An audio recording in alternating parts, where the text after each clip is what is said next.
Hey party people, this is Jeremy from Jambalaya Plays Games, and today I'm here on Board Game Revolution with a Kickstarter preview of Tsuro, Phoenix Rising by Calliope Caves. And this is a 2 to 8 player tile laying game where you build, as you lay the tiles, you are building routes, and as you go through there, you pass these lantern tiles and they create stars. And the theme of the game is you're basically, this god is taking away the stars and people release these beautiful paper lanterns in the sky, and it's your job to, as phoenixes, to go through this place and navigate the sky, and as you cross them you will create stars. The goal of the game is to create 7 stars, and whoever does that first wins. So if you're a fan of Tsuro, you would at least be familiar with the tile laying part and the routes and cutting each other off and going off the board. But some things have changed here. This is not exactly what you think of Tsuro. So prepare yourself for a little bit of information about how the game works, and hopefully you see some things that really interest you, because this is a lot different than you would expect. I think you're going to be surprised. Let's go ahead and take a look, and I'll come back with my final thoughts.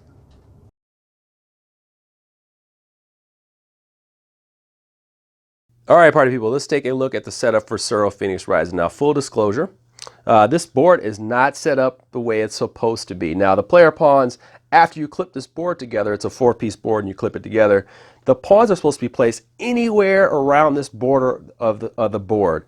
Then you have these tiles set up here in the middle randomly. There's no specific setup. You shuffle them and then you put them out there. All you got to worry about is, are the center tiles, do they have their face up like this? And center tiles have this like nice little starry night thing going on, and they also have these cloud rims all the way around. Other features of tiles are the lanterns on both sides, bright and dim. You also have different types that go to the corners and bend from the corners, and then you also have sides that kind of go through the middles and steer you in different directions. But one thing I wanted you to notice too is, like, this thing pops out so easily. You can move it around, things like that, and also, you know, kind of just moves really smoothly. I just wanted to show you that because I thought that was pretty cool.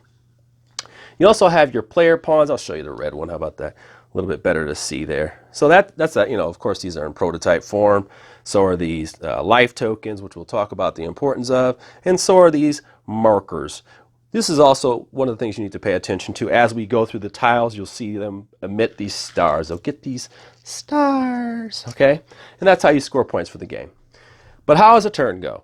You are going to make a path or clear a path for your pawn to move, and then you will travel on that path, and then you will prepare for next turn. So I'm going to go ahead and just get the yellow player started here, and I'm going to look at the path I'm on, and you can orientate this however you want. And I'm going to travel on this path right here. It looks like that's my path, my destiny. Let me go ahead and get on there.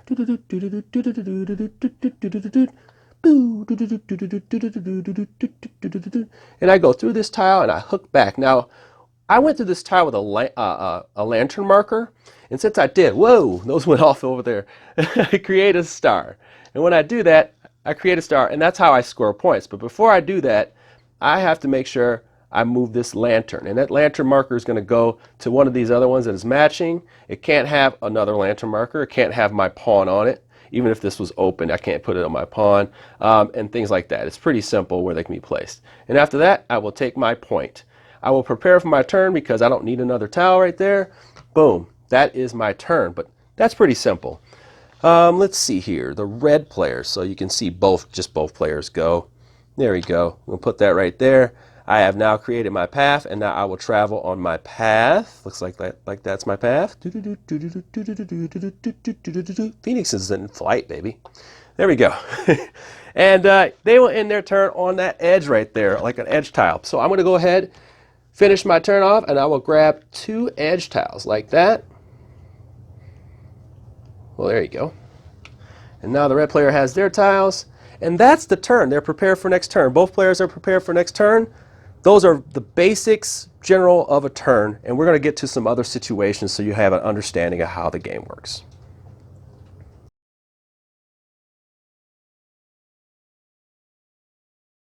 Now we're taking a look at some situations where you're moving on diagonals and you maybe continue your path and go on and unlocking multiple stars. So we'll start with the red here. They're moving on a diagonal and they must continue on the diagonal path. They can't go orthogonal. So I'm going to manipulate this tile, and I have to remove this lantern marker, which is fine. That's what you got to do. Even if there was another player there, you'd have to lift them, and you put everything back, even if the player does not have a path that they have to go back on. So I'm going to go ahead and do that. And I'm sorry I'm in the way here of the camera.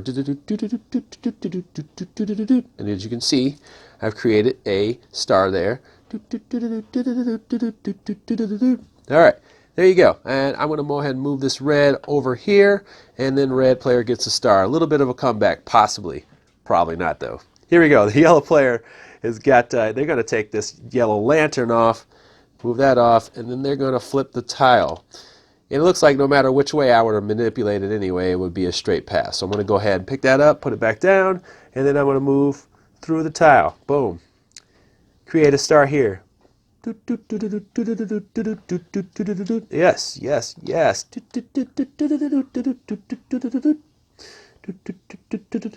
looks like that path goes right there. And then I would continue on there, start moving these guys around. I would take that off, move it there. And then I would take this one, move it there, collect both of my stars. And since I end my turn on an edge tile here, when I edge, I'm going to go ahead and take two more tiles. And that would end my turn. And as you can see, unlocking multiple stars, you got to move things around.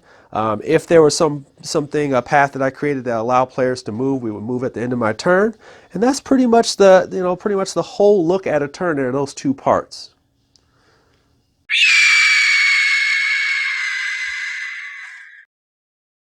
All right, now we're going to talk about one of the coolest strategies in the game. It's called Rising from the Ashes. And what you can do is, and this sets everything apart, if a character were to go off the board, if a player were going to go off the board, if they were to run into someone else by accident, getting put on the same path, if they were getting to a loop where they can't go anymore, they just keep going through and whatnot, they get knocked off the board. They lose a life.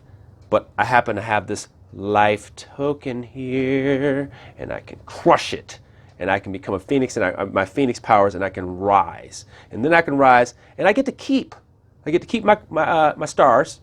Awesome. And if I didn't have it, I couldn't continue the game. I'd be out of the game. But what's cool about being able to come back is it actually does a hard reset on the game, and as long as I have places to go on my next turn, I would take 2 tiles at the beginning of my turn, and then I could place my person anywhere on the outside. So you're like, that's not that bad, right?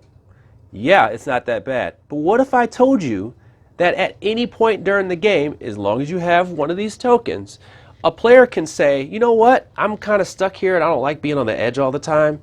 You know what I'm going to do? I'm going to go ahead and make my turn by sacrificing myself. I'm going to basically ignite my own self and destroy my life token. So I'm going to destroy my life token. Boom! All right, and then my turn ends, okay, and I still have my 2 stars if you didn't notice. And then I relinquish my turn. Yellow gets to go. They start on their side. They take their turn, place a tile, and go. But then I start my turn again. I get 2 tiles, and I get to go as well. And that's how the game works. You actually have a strategic moment where if you're stuck or you just feel like you can't get that route, you can now come back in and say, "Ooh, like look at this route, right? You know, I can look at this route, and maybe I can start here and go all the way over." You can think of different ways to kind of use that to your advantage, and that's where the real strategy comes in. And it's fun because it's unpredictable at those higher player counts, and you can also start making people go on different routes because you've decided to kind of back in, and that's the cool part, getting people to move on off turns and also making that choice. And that is one of the biggest differences there between Tsuro and Tsuro Phoenix Rising.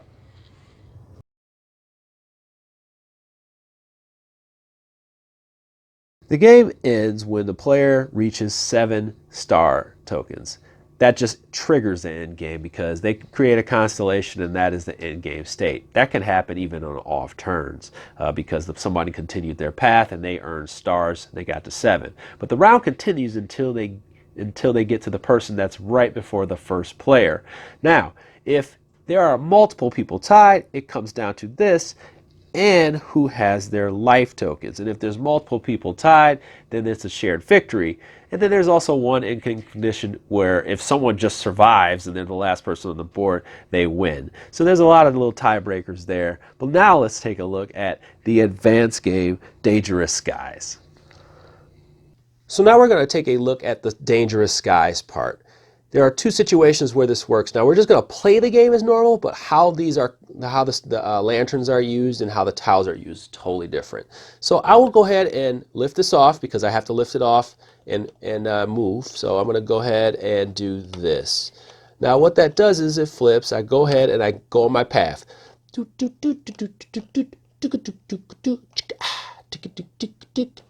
Okay, now that I've gone through here and I've created a star, what I'm going to do is I'm going to move this to one of the other yellow places. When I do that, it's going to flip to the bright side, okay? And that could actually potentially move someone over to on an off turn, make them move. But I got to wait till the end of my turn. I would take this off, and it would take this one and flip it to a dim side. And once again, that could possibly move somebody once my turn is over. As you can tell, that right there could just be a game changer because now the boards are flipping and turning unpredictably, and that could cause people to go off the board, bump into each other, and hit infinite loops. Now, I don't have an infinite loop prepared here, but if you go into an infinite loop, you actually can start flipping tiles in the order. So you would have to go through a full loop, and then you would start to be able to flip the tiles as you go to create a path out of there, which is a really interesting thing that happened in previous games, and now you can undo that. This advanced mode is a game changer, even at the lower player counts all the way up to a chaotic higher player count game. I think that's enough. I've covered a lot of different things. Maybe I even went too long, but I wanted to give you an idea why this game is so different than a normal Tsuro. Definitely a lot going on here. Let's get to my final thoughts. All right, party people, man. Final thoughts here on Tsuro Phoenix Rising. I had a really great time with this game. I have a lot of positive things to say. I'm going to try to squeeze it in here. First of all, I think I'll come right out and say it. Even though this is a prototype, I feel like this is going to be the best game in their series. It presents, like a new mechanic that's refreshing for this game. Of course, each one has a different kind of thing to it, but this right here is actually really well done strategically wise, and also just inviting people to the table. Like, just the simple fact that you could go off the board and come back is a thing. But then also having the ability to use that as a strategy to say, hey, you know what, I don't want to be here, or maybe I see an opening where I can, make a nice little move if I get the right tiles. That's really cool. And if you take that and you add it to like using the advanced mode where you're flipping the tiles from, different places and whatnot, that can be, that can bump up the challenge, and it could be, really competitive if you get to that 4 and 5 player, and it can get real chaotic and people are moving on off turns. I just think that is exactly what maybe people who are on the fence, let's say coming back to Tsuro, they have Tsuro and they're like, that's good enough. I think this game is the one you might want to consider, and I'm considering it myself, but I can never tell people what to do with their money. I never do. But I just think this is a well-rounded product, and I think it is the next step for this series. It's not a half step. So with that, I'll leave it there. I want to thank you guys for watching my preview today. I also want to thank Calliope Games for allowing Board Game Revolution to do this preview. Thank you so much for your time. You can feel free to like and subscribe below. If you have any questions, I'll be in the comments. You can find me everywhere. I'm sure you can. And with that, thank you so much. You have a wonderful day.